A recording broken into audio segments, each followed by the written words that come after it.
वर्णिवेशरमणीयदर्शनं मन्दहासरुचिराननाम्बुजं पूजितं सुरनरोत्तमेर्मुदा धर्मनन्दनमहं विचिन्तये। ओमयवतारिणि श्री स्वामिनारायणाय नमो नमः। श्री हरिकृष्णाय घनश्यामाय नीलकंठाय श्री सरयोदासाय नमो नमः। बोलो स्वामिनारायण भगवाननी श्री हरिकृष्ण महाराजनी श्री राधा कृष्ण देवनी श्री नरनारायण देवनी श्री लक्ष्मी नारायण देवनी। बधा ज हरिभक्तों ने घणा भावथी जय स्वामीनारायण। वाला भक्तजनों, स्वामीनारायण भगवाने लोयाना त्रीजा वचनामृतनी अंदर सामत पटेल ने याद कर्या छे। सामत पटेल एटले शारदिका गामना सत्संगी शूरवीर भगत। सामत पटेल एटले शीर साटे सत्संग राखनारा एकांतिक भगत। सामत पटेल एटले नायत बहार रहीने धर्म नियमों राखनार भगत। सामत पटेल एटले माल मिलकत वेचीने महाराज ने अर्पण करनारा भगत। वाला भक्तजनों, भक्त चिंतामणी ग्रंथना 114 प्रकरण में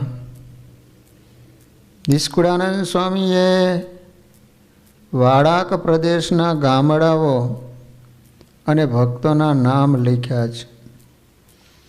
अमरेली, बगसरा, राजुला वगैरे वाड़ाक प्रदेश गणाय छे। तेमांथी श्रीजी महाराजे लोयाना त्रीजा वचनामृत में सामत पटेलनुं नाम लख्युं छे। तेनी नोंध स्वामी 114 प्रकरण में पण लीधेल छे। चाड दिके भोजो कर्मण चोखा भक्त हरिना चारण। भोजो सामत भक्त आहिर वसे चाड दिके मन धीर। राजुला पंथक में चाड़दीका नामनु नानु एवं गाम छे। चाड़दीका पहला वेला गामनु नाम है, परंतु त्या नाना एवा गाम में मोटा भगत रहे। समाज में लेवा पटेल, कड़वा पटेल, कोड़ी पटेल, कानम प्रदेश में तो मुस्लिम पटेल पण छे। एज रीते आहिर समाज में आहिर पटेल छे। आहिर आम तो क्षत्रिय गणाय छे, आम पशुपालक गणाय। श्री कृष्ण प्रभु जेने त्यां रमीने मोटा थया ए गोकुळना नंद बाबा पण आहिर हता। आ चाड़दीका गाम में आहिर समाज में पटेल ज्ञाति में सामत भगत बहु बढ़िया भगत थई गया हो।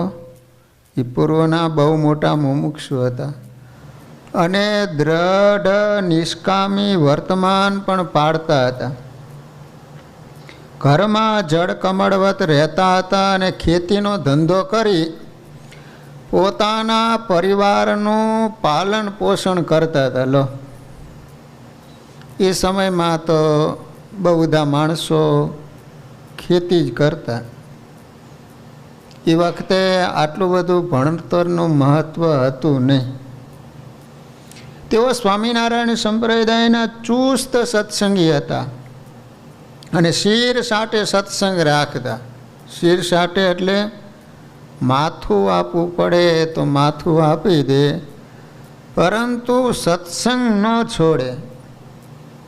તેઓની આગળ કોઈ પણ વ્યક્તિ સ્વામિનારાયણ ભગવાન કે એમના સંતો ભક્તોની હલકી વાત કહેવાનું સાહસ કરી શકતા નહીં. તેઓ સર્વોપરી ઉપાસના રાખી શ્રીજી મહારાજનું ભજન કરતા હતા.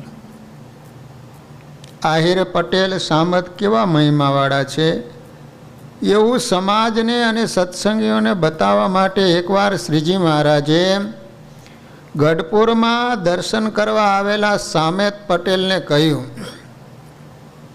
પટેલ, થોડા રૂપિયાની અમારે જરૂર છે. નકર એ તો લક્ષ્મીના ધણી છે ને, એ તો સંકલ્પ કરે ત્યાં તો લક્ષ્મીજી આવીને ઊભા રહે. પરંતુ આજે ભક્તનો મહિમા સત્સંગમાં બતાવો છે કે કેવા મહિમાવાળા છે. તમે આપશો? કોને માગ્યા? કોની પાસે? ભગવાને માગ્યા ભગતની પાસે.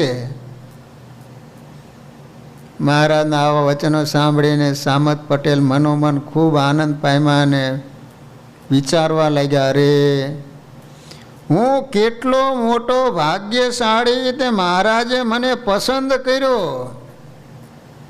સભામાં આટલા બધા સત્સંગીઓ બેઠા છે, એમાં કોઈ પાસે નહીં, અને મારી પાસે પૈસા માંગ્યા.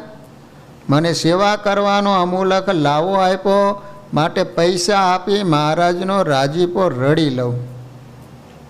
આવો વિચાર કરી આનંદ પામતા પામતા મહારાજને કહેવા લાગ્યા, મહારાજ, હું રૂપિયા સાથે લાવ્યો નથી, એટલે આજે જ મારા ગામડે જઈ રૂપિયા લઈને આવું છું. આપ મારી રાહ જોઈજો, પણ આ સેવા મને જ આપજો, બીજા કોઈને ન કહેતા. મારા જીવનમાં મને આવો લાભ ફરીને ક્યારે મળશે, માટે થોડા દિવસમાં હું પૈસા લઈને આવું છું, મારી રાહ જોઈજો. આ પ્રમાણે પ્રભુને પ્રાર્થના કરી ગઢપુરથી નીકળી ચાલતા ચાલતા પોતાને ગામ ચાડદીકા ગયા. ઘેર જઈ પરિવારના લોકોને ભેગા કરીને કહેવા લાગ્યા, સૌ સાંભળો, સ્વામિનારાયણ ભગવાને આપણા ઉપર કૃપા કરીને સેવા કરવાનો લાભ આપ્યો છે, માટે સેવા કરી પ્રભુને રાજી કરી લઈએ. ત્યારે એના પત્ની અને પુત્રે કહ્યું, પણ આપણી પાસે તો પૈસા ક્યાં છે? તે ભગવાનને આપીએ. આપણે ત્યાં ખેતીમાં 12 મહિના ચાલે એટલો બાજરો છે, એમાંથી આપણે પરિવારનું ભરણ પોષણ કરીએ છીએ, તો પછી પ્રભુને આપવા માટે પૈસા ક્યાંથી લાવીશું? ત્યારે સામત પટેલ બોલ્યા, આપણા સમાજમાં જ્યારે ગરીબ લોકોને ત્યાં દીકરા દીકરીઓ પરણાવવાના પ્રસંગો આવે છે અને તેઓ પાસે પૈસા ન હોય તો એ શું કરે? ત્યારે ઘરના લોકો કહે, તો એવા લોકો માલ મિલકત વેચીને પણ સંતાનોને પરણાવે છે, પણ પૈસા ન હોય તો કોઈ પોતાના સંતાનોને કુંવારા રાખતા નથી.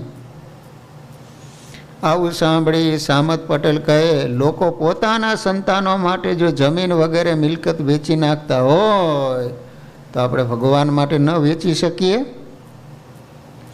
પટેલની વાત સાંભળી હરખાતા એ મા દીકરા બંને હા કહી તુરત સામત પટેલ ધનવાન ખેડૂતો પાસે ગયા. જમીન, બળદ, ગાડું અને ગાય ભેંસો વેચી નાખ્યા. જમીન વગેરે વેચ્યું, એના 4,500 રૂપિયા આવ્યા. એના પોટલા બાંધી ઉપાડીને ગરડા આવ્યા. હરખાતા હરખાતા શ્રીજી મહારાજની આગળ મૂકી દંડવત પ્રણામ કરીને બેસી ગયા. એટલે એ વખતે આવી નોટું નહોતી, સિક્કા હતા. તો 4,500 કેટલા સિક્કા થાય? કોથળા ભરાય. તે પોટલા બાંધીને લાવ્યા ગઢડા.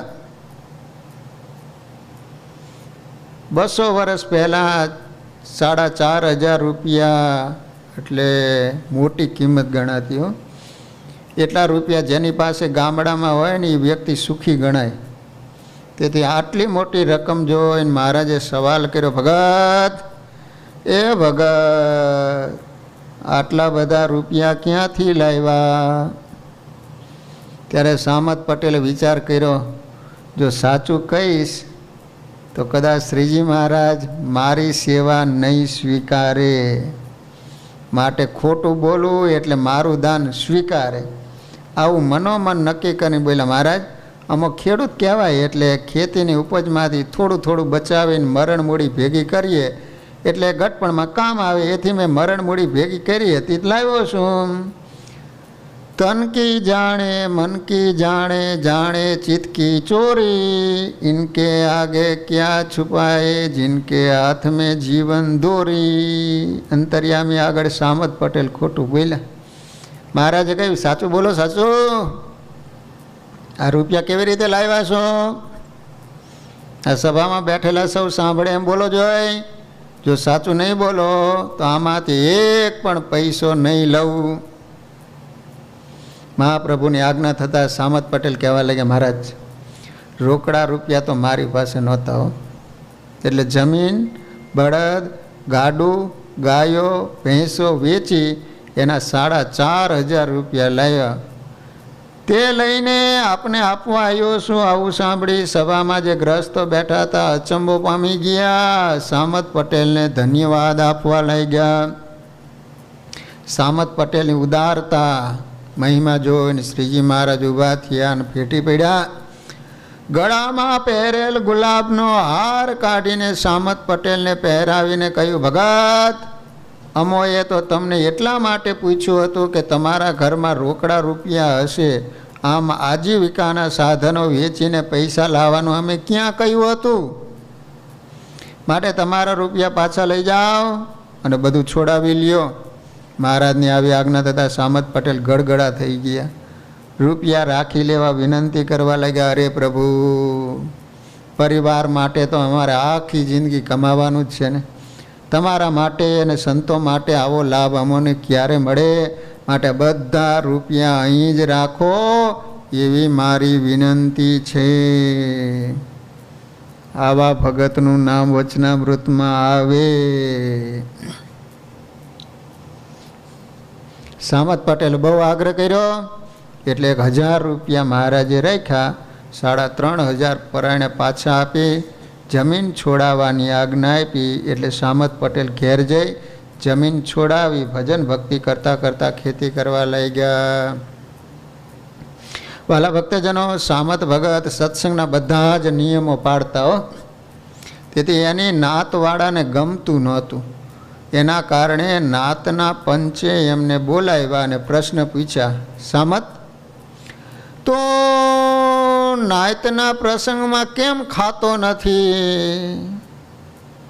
નાયતના લોકો સાથે પણ તે બોલવા ચાલવાનું ઓછું કરી નાખ્યું. લગ્નમાં પણ તું દેખાતો નથી. આગેવાનો આહીરોની વાત સાંભળી સામત ભગત જવાબ આપ્યો, વડીલો હું સ્વામિનારાયણ પંથ પાડું છું, એટલે સ્વામી પંથીઓ ડુંગળી લસણ ખાય નહીં, એ તો તમે જાણો જ છો. આપણી નાયતના વરામાં તો આ બધું હોય છે, માટે હું ખાતો નથી. અને લગ્નમાં ગાયડા ચાયડા વિનાનું બધું વપરાય છે, તેથી હું પણ જમતો નથી. તેમજ વિવાહમાં પણ રસોઈ કરનારા સવારે ઉઠીને નાતા ધોતા પણ નથી, એ તો એના હાથનું બનાવેલું અપવિત્ર ગણાય, માટે હું જમતો નથી. ત્યારે નાયતના આગેવાનો કહેવા લાગ્યા, એ તો આપણી નાયતમાં પહેલેથી જ ચાલ્યું આવે છે, તારા માટે અમારે નાયતના રિવાજ બદલી નાખવા? તું સાંભળી લે, તારે નાયતમાં રહેવું હોય ને તો વિવાહમાં અને બીજા પ્રસંગોમાં નાત ભેળું બેન ખાવું પડશે, નહીં તો તારી સાથે રોટી બોટીનો વ્યવહાર બંધ કરીને તને નાયત બહાર મૂકવામાં આવે છે. પહેલાં આવું બહુ હતું. હવે તારે શું કરવું છે?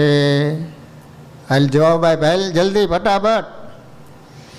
ત્યારે સહજાનંદી સિંહે ગર્જના કરતા કહ્યું, વડીલો તમારી નાયતને રાજી રાખવા હું મારા સ્વામિનારાયણ ભગવાનને કુરાજ ન કરી શકું. મારા નિયમો તો મારા માથા સાટે છે. મારા જીવના કલ્યાણ માટે હું સત્સંગના નિયમો પાડું છું, માટે કોઈ પણ ભોગે હું સત્સંગ કે નિયમો નહીં છોડું. સામત ભગતના આવા આકરા વેન સાંભળી આગેવાનો તો આગ બબૂલા થઈને બોલ્યા, તો તું આજથી નાયત બારો છે. આજથી તારી સાથેના બધા સંબંધો પૂરા થાય છે. આજથી તારી સાથે રોટી બેટીના વ્યવહારો પણ પૂરા થાય. આજથી આપણી નાયતમાં તારી દીકરીને કોઈ પરણશે નહીં અને તારા દીકરાને કોઈ પરણાવશે નહીં. આવું સાંભળીને સામત પટેલ કંઈ પણ બોલ્યા વિના ઘેર જતા રહ્યા. ઘેર જઈ કુટુંબના લોકોને વાત કરી. તેથી તેઓએ પણ કહ્યું, આપણે સત્સંગના નિયમો કોઈ પણ ભોગે છોડવા નથી હો. આપણે ભજન ભક્તિ કરીને જીવન પૂરું કરી દઈશું. સુખેથી ભગવાન પાસે ધામમાં જઈને રહેશું. વાલા ભક્તજનો, નાયત બાર હોવા છતાં સામત પટેલના પરિવારમાં શાંતિ છે. તેઓ સુખેથી ભજન ભક્તિ કરે છે. ઘર સભા કરી સત્સંગને શીર સાટે પાડે. આવું જોઈને નાતીલાઓ મનોમન બળી ઉઠ્યા. એટલે તેઓએ ભગતના ખેતરમાં ગાયો ભેંસોને ખવડાવવા માટે ઘાસની ગંજીઓ રાત્રિએ જઈને હળગાવી દીધી. એના કારણે સામત પટેલને પશુઓને ખવડાવવા ઘાસચારાની મુશ્કેલી ઊભી થઈ હો. છતાં પણ તેઓ હિંમત હાર્યા નહીં. બાજુના ગામડામાં જઈને ઘાસ લઈ આવ્યા. નાનપણમાં સામત પટેલની દીકરી અને દીકરાના લગ્ન થઈ ગયેલા. હવે તેઓ બંને યુવાન થઈ ગયા હતા. તો પણ બંનેના સાસરિયાઓએ એમની સાથેના સંબંધો કાપી નાખ્યા. આ બધા સમાચાર ચાડદીકા ગામના બીજા સત્સંગીઓએ ગઢપુરમાં જઈને સ્વામિનારાયણ ભગવાનને કીધા. હો મહારાજ, આવું થયું છે. તેથી મહારાજ સામત ભગત ઉપર ખૂબ રાજી થઈને બોલ્યા, હવે અમારા સામત ભગતને કોઈ ઉપાધિ નહીં કરે. આજથી એની બધી ઉપાધિનો અંત આવશે એવા અમો આશીર્વાદ આપીએ છીએ. ગઢપુરમાં બેઠા બેઠા મહારાજે આશીર્વાદ આપ્યા. અને એના કારણે આહિર નાયતના આગેવાનોની બુદ્ધિ સાત્વિક થઈ. શું ભગવાન કોઈના ઘરે રૂપિયાના બંડલ ન નાખી જાય? ભગવાન બુદ્ધિમાં વિચારો જ એવા આપે કે આપણા થકી કામ એવા થાય કે તમે લાખો રૂપિયા કમાવો લો. અને તેઓએ પરસ્પર ભેગા થઈને કહ્યું, સામત આમ તો આપણો જ કહેવાય, એ ક્યાં ખરાબ કામ કરે છે? તે સ્વામીના ઉજળા પંથમાં જોડાણો, તેથી આપણી નાયતમાં જમતો નથી. આમ તો એ આપણા માટે ગૌરવ લીધા જેવું કહેવાય. આપણે કોકદી કહેવા થશે કે અમારી નાયતમાં પણ ઉજળિયો ધર્મ પાડનાર છે, માટે હવે આપણે એને નાયતમાં લઈ લેવો. બધાને આવો વિચાર હોય. નાયતમાં ઠેરાવ નક્કી કરી સૌ ભેગા થઈ ભગતના ઘેર ગઈ અને કહેવા લાગે, સામત, ગમે તેમ તું અમારો છો, માટે હવેથી અમો તને નાયતમાં લઈએ. તું સુખેથી તારા બધા નિયમ પાડજે, પણ લગ્ન હોય ત્યારે ખા નહીં તો કાંઈ નહીં, પણ અમથો આંટો મારી જાય છે. એટલે અમને એવું લાગે કે સ્વામિનારાયણના ભગતના પગલાં અમારા ઘરમાં પડ્યા, એથી અમારું ઘર પાવન બન્યું. હા, સામત પટેલે રાજી થઈને સૌને હાજરી આપવાની હા કહી. પછી તો એમની યુવાન દીકરીને એમના સાસરી આણું વાળીને તેડી ગયા. ભગત સુખેથી ભજન કરવા લાગ્યા. સામત પટેલના દીકરાના લગ્ન પણ બચપણમાં થઈ ગયા હતા. પણ નાયત બહાર મૂકેલા ત્યારે એના દીકરાને એના સસરા સાથે બોલાચાલી થયેલી. તેથી એણે ગુસ્સામાં આવીને કહી દીધેલું કે તમારી દીકરીને મારી સાથે ન મોકલવી હોય તો કાયમ માટે તમારે ઘરે જ રાખજો. હવે મારે પણ એને જોતી નથી. પછી તો પટેલને નાયતમાં લેવામાં આવ્યા. તેથી દીકરાની વહુને આણું વાળીને ઘેર લાવવા માટે સામત ભગત છોકરાના સાસરે ગયા અને પોતાના દીકરાની વહુને મોકલવા માટે કહ્યું. સામત પટેલની વાત સાંભળી એનો વેવાય કાંઈ પણ વિચાર કર્યા વિના ગુસ્સામાં આવીને બોલ્યો, ભગત, તારા દીકરાને મારી દીકરી જોઈતી નથી. તારે જોતી હોય ને તો બોલ, તારી હારે નાયતરું કરાવું. તું મારી દીકરીને તારી ઘરવાળી બનાવીને રાખવાનો હો તો લઈ જા, આવું મારે કીધું. કાળજું વીંધી નાખે ને એવા શબ્દો સાંભળી સામત પટેલ ગુસ્સે થઈને બોલ્યા, અરે પાપી, આવું બોલતા તારી જીભમાં જીવડા ન પડ્યા? તારી દીકરીને તું શું વેશ્યા બનાવી છે અને મને શું ભડવો સમજે છે? હું તો સ્વામિનારાયણનો ભગત છું અને મને તું આવા વેણ કહે છે? મારી પુત્ર વધુ તો મારી દીકરી કહેવાય અને તું એને મારી ઘરવાળી બનાવવાનું કહે છે? તને કાંઈ લાજ શરમ છે કે નહીં? અને આવું બોલતા બોલતા એને કટાર કાઢી અને એનાથી પોતાની મૂળ ઇન્દ્રિયને કાપી નાખી, હાથમાં લઈને વેવાઈ ઉપર એનો ઘા કરીને જતા રહ્યા. પછી તો તાત્કાલિક વૈદ્યને બોલાવ્યા, દવા લગાવી, લોહી બંધ કર્યું. આ વાતનો એના નાયતમાં ખ્યાલ આવ્યો એટલે સૌ મોઢામાં આંગળા નાખી ગયા અને કહેવા લાગ્યા, ધન્ય છે સામત પટેલને કે આપણી નાયતમાં આવો શૂરવીર સ્વામિનારાયણનો ભગત જન્મ્યો. આ વાતની ગઢપુરમાં પણ મહારાજને ખબર પડી ને એટલે મહારાજે સભામાં સામત પટેલના નિષ્કામી વર્તમાનના ખૂબ વખાણ કર્યા. લો, પોતાની ઇન્દ્રિય કાપી નાખી, વિચાર કરો. સમય જતાં સામત પટેલ વૃદ્ધ થયા. એક દિવસ દીકરાને બોલાવી સત્સંગ રાખવાની ભલામણ કરીને બોલ્યા, આ મહારાજ મને તેડવા આવ્યા છે, માટે હું તેઓની સાથે ધામમાં જાઉં છું. જય સ્વામિનારાયણ. આ રીતે કહી દેહ છોડી દિવ્ય દેહધારી બની ધામમાં જતા રહ્યા. વાલા ભક્તજનો, આ રીતે સામત પટેલે કેટલો એને ભગવાનનો મહિમા સમજાણો હશે કે ભગવાને રૂપિયા માંગ્યા તો પોતાનું બધું જ વેચીને મહારાજને માટે લાવ્યા. કેટલું અઘરું કામ છે. ઘરે હોય તોય ન આપે, એને બદલે બધું વેચીને મહારાજને આપવા આવ્યા. અને બીજું, પોતાની ઇન્દ્રિય કાપી નાખી અને કાયમને માટે નિષ્કામી વર્તમાન પાડ્યું. હવે વાલા ભક્તજનો, સ્વામિનારાયણ ભગવાને માનકુવાના મૂળજી અને કૃષ્ણજીને યાદ કર્યા છે. મૂળજી અને કૃષ્ણજી એટલે બે દેહ પણ વિચારો એક એવા પાકા ભાઈબંધો હતા. મૂળજી અને કૃષ્ણજી એટલે વિષય કામસુખને નરક માનનારા મહાન ભગત. મૂળજી અને કૃષ્ણજી એટલે સાધુ બનવા માટે મૂળ ઇન્દ્રિયને કાપીને નાખનારા ભગતો. મૂળજી અને કૃષ્ણજી એટલે શ્રીજી મહારાજની અનન્ય નિષ્ઠાવાળા એકાંતિક ભગત. મૂળજી અને કૃષ્ણજી એટલે મહારાજની કસોટીમાંથી પાર ઉતરેલા ઉત્તમ મુમુક્ષુ. મૂળજી અને કૃષ્ણજી એટલે ઘનશ્યામાનંદ સ્વામી અને સર્વજ્ઞાનંદ સ્વામી. વાલા ભક્તજનો, કચ્છની ધીંગી ધરતી ઉપર માનકુવા નામનું રળિયામણું ગામ આવેલું છે. માનકુવા.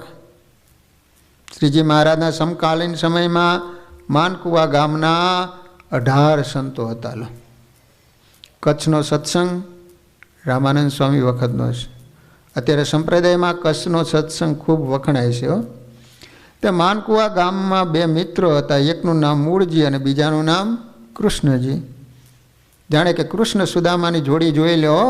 2 દેહ હતા પણ જાણે કે બંનેના દેહમાં એક જ આત્મા હોય એ રીતે નાનપણથી બંને મિત્રો સાથે રહી આદર્શ મિત્ર તરીકે એકબીજાને પ્રેરણા પૂરી પાડતા હતા.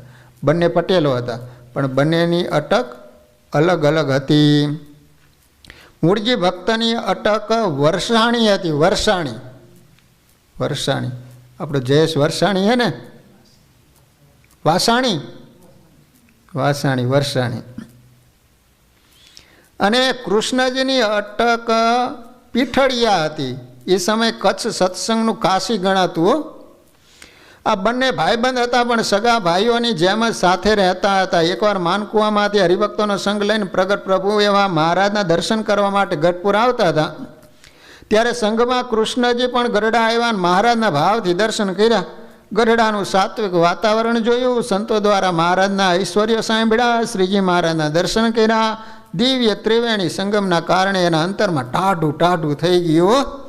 વાતાવરણની પણ માણાના મન ઉપર અસર થતી હોય છે. લો, ભગવાનના સાનિધ્યમાં મંદિરમાં બેસો ત્યારે માણસને કેવી શાંતિ મળે છે કયો.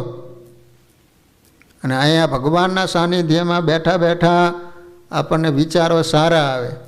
અત્યારે પાપ કરવાના કોઈ વિચારો ન આવે, કારણ કે એ વાતાવરણની પણ માણસના માનસ ઉપર અસર થતી હોય છે. અને તમે ટોકેજમાં સિનેમા જોવા ગયા હોય તો પિક્ચર જોતાં જોતાં કોઈને વિચાર આવ્યો કે હું સાધુ થઈ જાઉં? એમ સાધુ થવાના વિચારો આવે તેને બાપા કે હાલ પિક્ચર જોવા માટે, તો વિચારો ઉતરી જાય.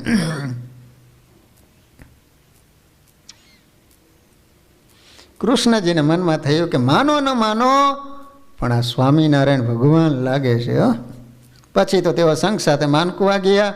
મિત્ર મૂળજીને વાત કરી કે મિત્ર, મને તો સ્વામિનારાયણ ભગવાનનો ભાવ થયો છે. મારા સંકલ્પો એમના દર્શન કરવાથી વિરામ પામી ગયા હતા અને અંતરમાં અપાર શાંતિ થઈ ગઈ હતી. તેથી હું તો એમને ભગવાન માનવા લાગ્યો છું. મારી ઈચ્છા છે કે તું પણ એમને ભગવાન માન અને મારી સાથે એના દર્શન કરવા ગઢપુર ચાલ. કૃષ્ણજીની વાત સાંભળીને મૂળજી ભગત કહ્યું, મિત્ર કૃષ્ણજી, ખરેખર શું સ્વામિનારાયણ ભગવાન છે? તો પછી ભગવાનને મૂકીને તારા બાપાએ શું ડાટ્યું તું તે ઘરે આવ્યો? આ દુનિયામાં ભગવાનથી શું અધિક છે? તેમને મૂકીને તો સંસારના ઊંડા કૂવામાં પડવા અહીં પાછો આવ્યો. માટે કાં તો એ સ્વામિનારાયણ ભગવાન નહીં, કાં તો તે ભગવાન ઓળખ્યા નહીં. પોતાના પ્યારા મિત્રની વાત સાંભળીને કૃષ્ણજી કહેવા લાગ્યા, મિત્ર મૂળજી, સ્વામિનારાયણ તો જરૂર ભગવાન છે અને તેઓને મેં બરાબર ઓળખ્યા છે, પણ એ ભગવાનના દર્શન કરવા માટે તને હું લેવા આવ્યો છું. પછી તો બંને મિત્રો કચ્છનો સંઘ ગરડા જતો હતો એની સાથે જોડાયા અને ગઢપુર પહોંચી ગયા. પ્રથમવાર મૂળજીને મહારાજના દર્શન થયા. એ જ વખતે એને મહારાજ પ્રત્યે ભગવાનપણાનો નિશ્ચય થઈ ગયો. પછી કચ્છનો સંઘ દર્શન કરીને પાછો ગયો, પરંતુ આ બંને ભાઈબંધો પાછા ન ગયા, ગઢપુર રોકાઈ ગયા. ગરડા રહીને મહારાજના દર્શન કરે, કથા સાંભળે, સંતોનો સમાગમ કરે, બાકીના સમયમાં સેવા કરે. આને કારણે તેઓ સૌના વાલા બની ગયા. ગઢપુરમાં તેઓ જેમ સાકર અને દૂધ એકબીજામાં મળી જાય ને એ રીતે સંતો ભક્તો સાથે મળી ગયા. એવી મજા આવી ને. ત્યાં તો માનકુવા ગામથી બંનેના હગાઓના પત્રો શ્રીજી મહારાજ ઉપર આવવા લઈ ગયો. મહારાજ, બંને મિત્રોને માનકુવા મોકલી આપો. એ બંને પરણેલા છે, એમની સ્ત્રીઓ એના વિના રોયા કરે છે. જો તમે નહીં મોકલો તો એની પત્નીઓ ત્યાં આવશે. પત્રો વાંચી શ્રીજી મહારાજ બંનેને પોતાની પાસે બોલાવીને કહેવા લાગ્યા, ભક્તો, તમે અહીં બધા સાથે હળીમળી ગયા છો, પણ તમારા ઘેરથી 2-3 પત્રો આવ્યા છે. તમે ત્યાં નહીં જાઓ તો તમારી પત્નીઓ અહીં તમને લેવા આવશે. એવું તમારા સંબંધીઓએ લખ્યું છે. માટે તમે કચ્છમાં તમારા ગામ જાઓ, ત્યાં રહીને અમારું ભજન કરજો. શ્રીજી મહારાજ ખૂબ આગ્રહ કર્યો એટલે ગરડા છોડીને ચાલ્યા ગયા. પણ માનકુવા ન ગયા હો. રસ્તામાં વાણિયાની વંથલી ગામમાં રોકાઈ ગયા. ત્યાં લાધા ઠક્કર નામના સત્સંગીના ઘરે રહી એમને મદદ કરે, ભજન કરે. આ રીતે ત્યાં રહેતા થોડા મહિના ગયા. ત્યાં ગરડામાં સમયો આવ્યો. તેથી ગઢપુર જવા બંને તૈયાર થયા. એટલે લાધા ઠક્કરે 40 રૂપિયા ખર્ચ માટે આપ્યા. હવે આ બાજુ ગરડામાં તો માનકુવાથી પત્રો આવવાના શરૂ હતા. મહારાજે જવાબ લખાવી દીધો કે મૂળજી અને કૃષ્ણજી બંનેને અહીંથી તો ઘણા સમય પહેલાં મોકલી દીધા, માટે હવે પત્રો લખતા નહીં. મૂળજીને કૃષ્ણજી ગઢપુર આવ્યા. સભામાં બિરાજમાન પ્રગટ પ્રભુના બંનેએ દર્શન કર્યા. 40 રૂપિયા ચરણ ભેટ મૂકી. મહારાજે પૂછ્યું, તમારા ઘેર તમે ગયા નહોતા? તમારા ઘેરથી પત્રો આવે છે, તમે ક્યાં રોકાયા હતા? કેમ ઘેર જતા નથી? ત્યારે બંને ભક્તો બોલ્યા, મહારાજ, અમો વંથલી વાણિયાની છે ને ત્યાં રોકાયા હતા. અમારે હવે સંસારમાં રહેવું નથી. શું ધવલલાલ, આવો વિચારો આવે છે? પણ હવે શું, ધોબીનો કૂતરો વાતનો નહીં, ઘાટનો નહીં, એવું હુડી વચ્ચે હુપારી છે. અમને ત્યાગી કરી દો, અમારે સાધુ થવું છે અને અહીં રહીને તમને રાજી કરવા છે. મૂળજી કૃષ્ણજીની વાત સાંભળી બંનેને મુમુક્ષુ જાણી મહારાજ બોલ્યા, ભક્તો, તમારે સાધુ થવું હોય ને તો મારી ના નથી, પણ તમારે ઘેર જઈ તમારા માતા પિતાની અને તમારી પત્નીની રજા ચિઠ્ઠી જોઈશે. માટે અત્યારે ઘેર જઈ એમને સમજાવી રજા ચિઠ્ઠી લખાવીને અમારી પાસે આવો. અત્યારે પણ સાધુ થવું હોય તો મા બાપની પરમિશન જોઈએ, એનો લેટર જોઈએ કે અમે રાજી ખુશીથી એને સાધુ થવા માટે રજા આપીએ છીએ. નકર મહારાજથી દીક્ષા ન આપે, પહેલાં લેટર એમને આપવો પડે, ઓફિસમાં જમા કરાવવો પડે, પછી તમને પરવાનગી આપે. મહારાજની રજા લઈ બંને પાછા માનકુવા આવ્યા. મા બાપ અને પત્નીઓ પાસે રજા માગવા લાગ્યા, પરંતુ બંનેમાંથી કોઈના સગાઓએ રજા આપી નહીં. આ રીતે ત્યાં રહેતા અમુક સમય પસાર થઈ. એ સમયમાં શ્રીજી મહારાજ માનકુવા પધાર્યા. તેથી બંને મિત્રોને ખૂબ આનંદ થયો. તેઓ દોડી દોડીને શ્રીજી મહારાજ અને સંતોની સેવા કરવા લાગ્યા. મહારાજ તો ત્યાં રહીને કથા વાર્તા કરે, હરિભક્તોને ઘેર પધરામણી કરવા જાય ને જમવા જાય. એક દિવસ માનકુવામાં મોટી સભા થઈ હતી. ત્યારે મહારાજ ભક્તોની પરીક્ષા લેવા માટે એક હાથમાં કાતર લઈને બોલ્યા, એ સાચા સત્સંગી હો તો અમારી પાસે આવો, સાધુ બનાવવા છે. આવું સાંભળી મૂળજી અને કૃષ્ણજી તુરંત ઊભા થઈને મહારાજની પાસે આવ્યા ને કહેવા લાગ્યા, મહારાજ અમને સાધુ કરો, અમો તૈયાર છીએ. ત્યારે મહારાજ કહે, ટાઈમે ખાવા નહીં મળે, પીવા નહીં મળે, ટાઈટ તડકો વેઠવો પડશે, હેરાન થશો, માટે તમારા મનને પૂછીને આવો. હલો, આવું બધું તમારા સહન થાય છે? શ્રીજી મહારાજના કહેવાથી બંને મિત્રો એક બાજુ જઈને મનને ઉપદેશ દેવા લાગ્યા, હે મનવા, આ પ્રગટ ભગવાન આજે સાક્ષાત પૃથ્વી ઉપર પ્રગટ થયા, માટે તેઓને રાજી કરી લઈએ. જો ભગવાન નહીં ભજાય ને તો ગધેડા, કૂતરા, ઊંટિયા વગેરે 84 લાખ યોનીમાં જન્મ લેવા પડશે. ત્યાં તને કોણ ટાઈમે ટાઈમે ખાવા દેશે? કોણ ગોદડું ઓઢાડશે? કોણ પથારી પાથરી દેશે? માટે આ દેહ કરીને ભગવાન ભજી લઈએ એટલે જીવાત્માનો મોક્ષ થઈ જાય અને કાયમ માટે અક્ષરધામનું દિવ્ય સુખ ભોગવવા મળશે. માટે હા કહી દે, હા. આ રીતે બંને શિખામણ આપી શ્રીજી મહારાજ પાસે આવી બોલ્યા, મહારાજ મન હા પાડે છે, માટે સાધુ કરો એમ કહીને કૃષ્ણજી કેડી અને કહું તોડવા લાગ્યો, છોડવા લાગ્યા. ત્યારે મૂળજીએ તો કહું હતી ને તોડીને કેડિયું કાઢી નાખ્યું. બોલ્યા, હવે ક્યાં કેડિયું પહેરવ્યું છે તો કહું છોડે છે. ત્યારે શ્રીજી મહારાજ કહે, તમે પરમહંસ થઈ ચૂક્યા, અમારી આજ્ઞાથી ગ્રસ્તાશ્રમમાં રહો. બાપો ફેર્યો પાછો.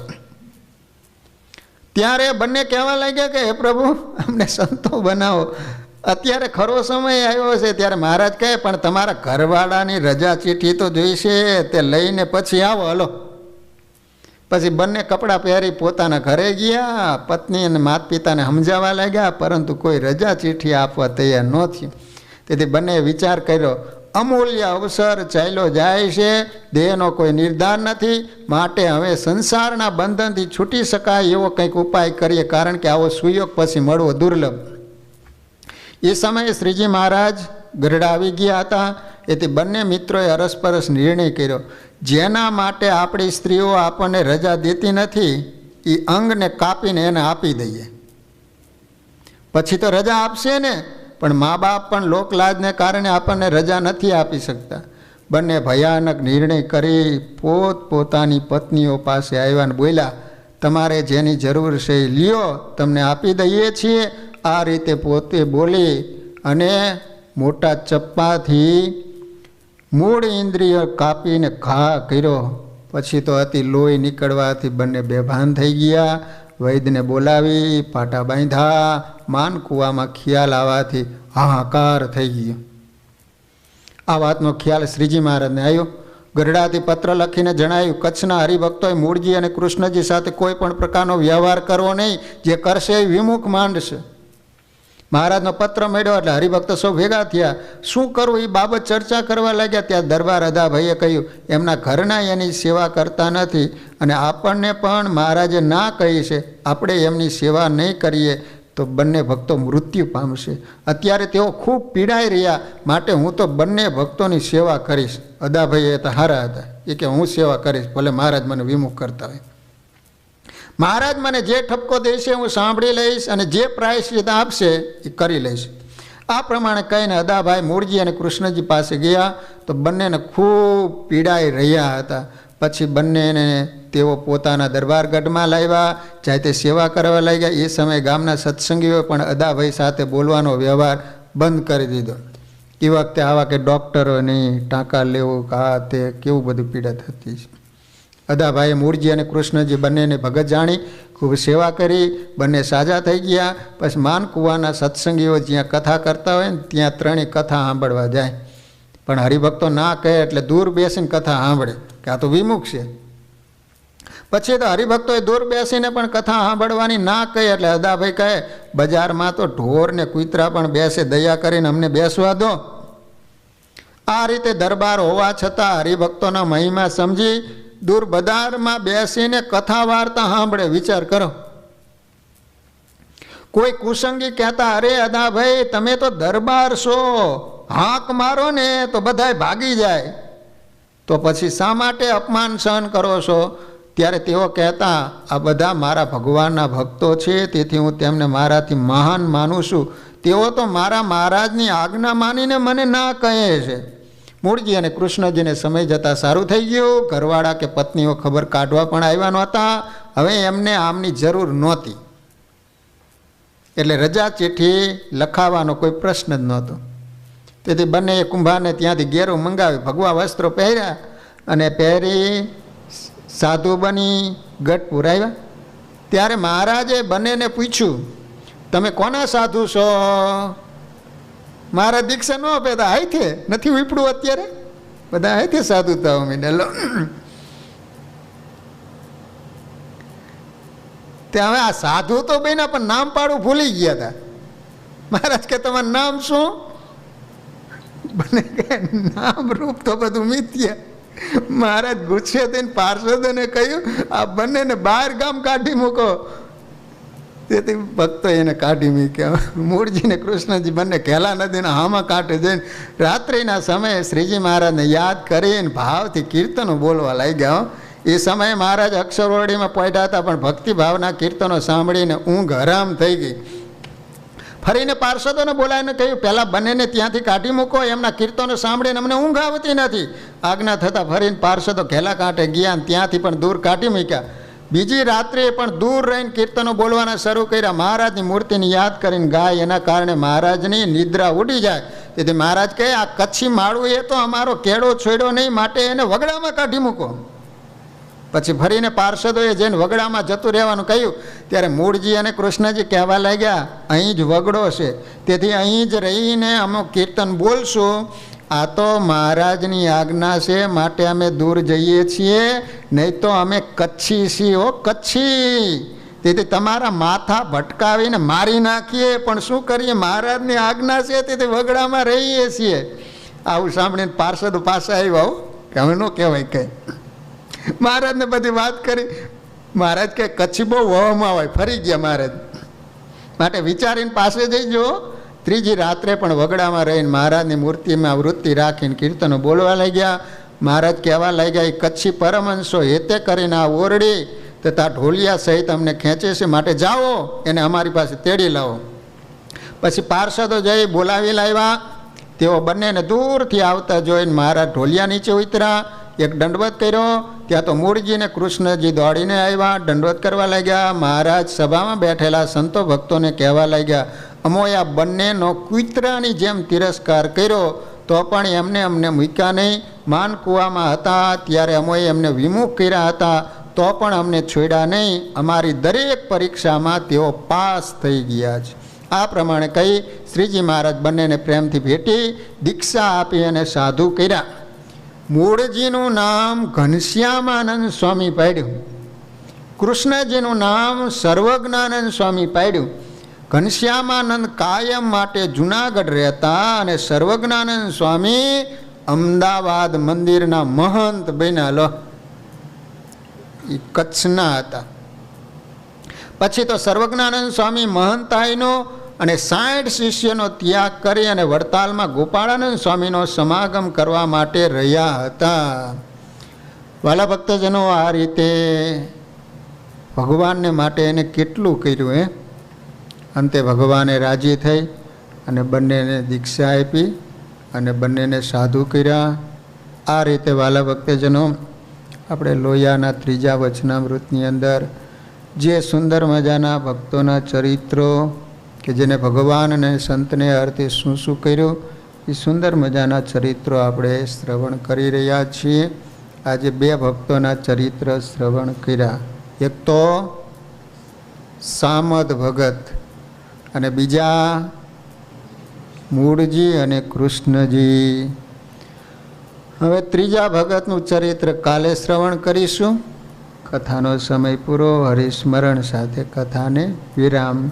શ્રીપતિમ શ્રીધરમ સર્વદેવેશ્વરમ ભક્તિધર આત્મજમ વાસુદેવમ હરે માધવમ કેશવમ કામદમ કારણમ સ્વામિનારાયણમ નીલકંઠમ ભજે સહજાન સ્વામિનારાયણ સ્વામિનારાયણ સ્વામિનારાયણ સ્વામિનારાયણ સ્વામી